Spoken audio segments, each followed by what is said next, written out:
a dream that Sasha's naked. I don't know how the rest of that goes. But what's up, everybody? It's Grim, your YouTube Wrestling Figures heavyweight champion. And I'm coming to you today with my Raw reactions for the October 3rd, 2016 episode, which seen the women's division main event Raw. Sasha Banks fucked up Bartlett in the main event of Monday Night Raw to take home that white strap. The women's championship is back on the broken back of Sasha Banks. Now, is her back broke? We don't know. I don't think so. Otherwise, they wouldn't have given her back the belt, right? Yeah, okay. And then WWE.com trolls everybody today. Bartlett is going to make a retirement announcement.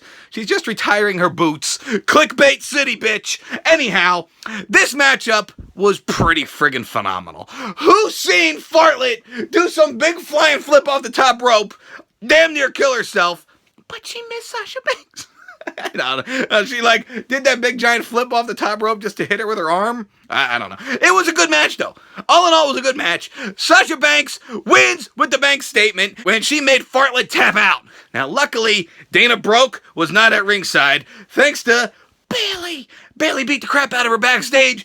Bayley injured the knee of Dana Brooke. You know, storyline wise. Wasn't a real injury, luckily. But people were pretty pumped that the women were the main event of Raw, first time in 12 big years. I was super excited for it too. I mean, they're actually giving the women a chance, which is really cool. And you know why else they did it?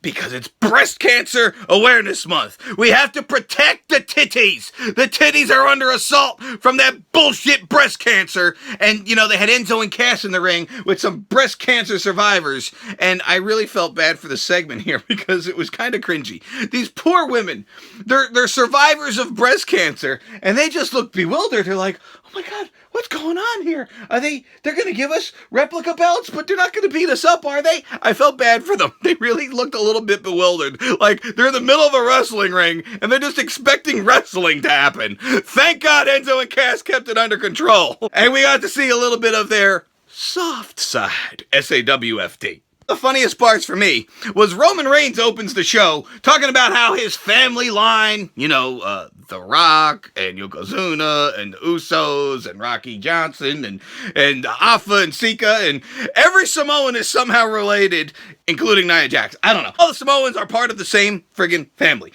Anyway, he's talking about how his family line, no one has ever held the United States Championship. He's the first one. And guess what? He's right. All of a sudden, here comes the ravishing Russian Lana. And she says, we are here alone, just me and you, and my husband is not even knowing. And Roman Reigns is like, I'll fuck you blind, bitch. I'll fuck you blind, bitch. I'll fuck you blind till you just can't see no more. Except the fact that we were in front of 15,000 people. I thought that was actually really funny of Roman to actually nail that segment right there. Totally embarrassed Lana. Then he starts roasting Rusev like a turkey. And she's like, shut up! Go to hell! Go to hell! It was full fucking cringe. Funny as fuck, boy. I loved it. This was hilarious segment right here. And then, of course, here comes Rusev. Brawling ensues. Machka, machka, machka, machka. They're brawling up onto the Raw ramp. A huge Superman punch. Roman Reigns says if Rusev wants a rematch for the U.S. title, it's going to be at Hell in the Cell. Which, while cool, also kind of bullshit. Because neither one of those dudes is going to do some sick stunt inside Hell in the Cell, right? Right? Yeah, I'm pretty positive. But if Lana's in there, maybe we can have Smell in a Cell. Braun! Braun Strowman squashed another jobber. Braun Strowman comes out and he's pretty pissed. He's sick and tired of his time being wasted on these local jerk-off jobbers, kicking the crap out of them. It's pointless. Hey, Braun, we agree. It's just too stupid. So maybe finally they're going to give Braun somebody a little bit better to beat up other than jerk-off jobber or Sin Cara. Now, last week on Raw, they set up a big Cruiserweight Championship match for this week as TJ Perkins was going to defend against Brian Anna Kendrick once again, right? This was the rematch of the matchup that happened at the Clash of the Champions 2 or 3 weeks ago, and now they're going to have this rematch right here on Raw, and then it was an awesome match, it was an epic match, and in the end, Brian Kendrick wins, and I'm like, holy shit, they're going to take away the title off Pancake Perkins after just 2 weeks? Wait a minute, it was non-title match? Why the fuck was this match a non-title list! Everybody knew that matchup was for the belt. They said it last week. We're not deaf, you dumbasses. We heard it with our own ears. If they're gonna change it, fine, change it. But put some reasoning behind it. Let us know that it's gonna be changed. All of a sudden, everybody thought that Pancake Perkins lost the title. So now, I guess they're probably gonna have to fight again.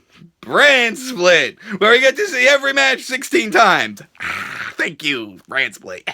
You know what else the brand split has brought us? The Titus O'Neil brand. Titus brand. I don't know. Titus is relaunching his brand. Hepatitis brand. It gives you herpes. I don't know. Hepatitis brand. It will guarantee that your career will never be revived. What the fuck is a hepatitis brand? What the fuck is a Titus brand? Who the hell cares? Because it was a losing effort. When they put him out there like they were kind of giving him a repackage and they put him up against Sami Zayn, I was like, oh God, no. No, not Sami Zayn. You can't rebuild Hepatitis O'Neil on the back of Sami Zayn. People will be pissed. And then thank God, bam, one hell of a kick. And that's it. Hepatitis O'Neil brand, R.I.P. 1 like equals 1 prayer for a hepatitis career. 2 shares equals 2 prayers that they don't do it at the expense of Sami Zayn. Michael Cole conducted an awfully boring backstage interview with the man Seth Rollins. He's talking about the injury when Kevin Owens injured him, and he's talking about how he's going to get the Universal title back, and it was really just a blah, blah, blah, blah, blah, blah. Seriously, it got us nowhere. It was the same shit we've heard for the past couple weeks. Like, sometimes these feuds are just, you injured me and I'm gonna take the belt back and and I'm gonna win because I'm the best and I'm the man and you're the man and he's the man and I'm the man and fuck this stupid, boring, pointless interview. Personally, I'd much rather see Jericho and Kevin Owens in the ring talking about the list. And guess who's going to be on the list? And Kevin Owens is saying that, should he have to face Rollins again, his best friend Chris Jericho should be the special referee. Because, you know, that would be totally on the up and up. There would be absolutely no cheating there whatsoever, right? But Jericho's like, whoa, slow your roll. I have another idea. Let's go for the tag titles, considering we're in the Best Friend Hall of Fame. Dun, dun, dun, dun, dun, dun, dun. There is no Best Friend Hall of Fame. These two think they're in the Best Friend Hall of Fame, Sanjay and Craig style. So therefore, they should be the Butt Buddy Belt champions, and Jericho thinks they should go after the tag titles. Owens is like, why would we do that? Sheamus and Cesaro already guaranteed a title opportunity. Duh. And Jericho's like, fuck them. Let's just do it. It's better than me fighting you for that fruit roll-up belt. Kevin Owens is like, I guess you're right. Oh, don't you dare be sour. Here comes the New Day to set up the championship match later on in the show. Later on in the show happens, and they have the tag team title match. And I'm thinking to myself, are they finally going to take these tag team titles away from the New Day? The New Day retains once again, being built up as the greatest tag team in the history of our sport. Everybody thought that the club was going to take the title. Jericho and Owens. Who's going to take the belts off the New Day? Who? Nobody. Speaking of the club, they had a match. With R-Truth and Goldust. And the club was already in the ring, jobber entrance, no entrance style. And R-Truth is coming out actually singing a song with lyrics on the screen, so we can all sing along. People over there, what's up? No, fuck you. You blocked me on Twitter, R-Truth. I don't give a shit about your match right now, bitch. No, fuck that. I actually did watch it. And I was excited to see at least them lose, even though I'm not a huge fan of Carl Underpants and Puke Gallows. Fuck R-Truth. I'm glad he lost. I'm glad that match went the way it did. R-Truth and Goldust both got drilled with the Magic Killer. Although I do love Goldust. He's awesome. But, you know, that's the way it goes in wrestling. They got their asses kicked. This was finally a match in the win column for Puke Gallows and Carl Underpants, because they've been kind of lacking in that department. But Graham, you forgot about how Seth Rollins... Yeah, I know. Seth Rollins came out during the Kevin Owens and Jericho vs. New Day match, and Rollins caused a distraction, which is why Owens and Jericho lost. Otherwise, would they have taken the tag titles? No, of course not, because the New Day is the greatest tag team in the history of our sport. And now we get to the Team Hell No segment, to Cesaro and Sheamus. They show them arriving to the arena earlier tonight, arguing. And then they have a match up against jobbers. And guess what they did during the entire match? Come on, guess. Write it down below. What did they do? What did Sheamus and Cesaro do the entire... Argued! You guys are so smart! Yeah, they argued because they're enemies that are forced to be tag teamed together. Why are they wrestling jobber matches? I thought they were guaranteed a tag team title opportunity. Meanwhile, tonight you give the tag team title opportunity to somebody else. Why you have these two fight jobbers?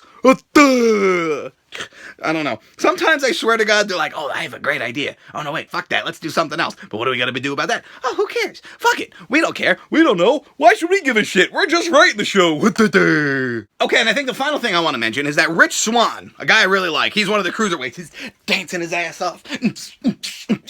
I like this dude. He's going to fight Tony Nese. Tony Nese is another awesome talent right here in the cruiserweight division. These two are going to go at it in a matchup. I don't know. Was it number one contender? You would think Brian Kendrick's the number one contender considering he beat Pancake Perkins earlier in the evening, but, so they're just gonna have a match. And in this match, Tony Nese gets the big win right here. Tony Nese is now the guy who beat Rich Swann. Yeah. See, this is my problem. I love the cruiserweight division, but if you want to get people behind the cruiserweight division to be more than just, oh wow, look at these guys doing flips, you gotta have a purpose behind the match. Please put a purpose behind the match. I want to see Swann and Nese fight for something, not fight for let's do cool flips.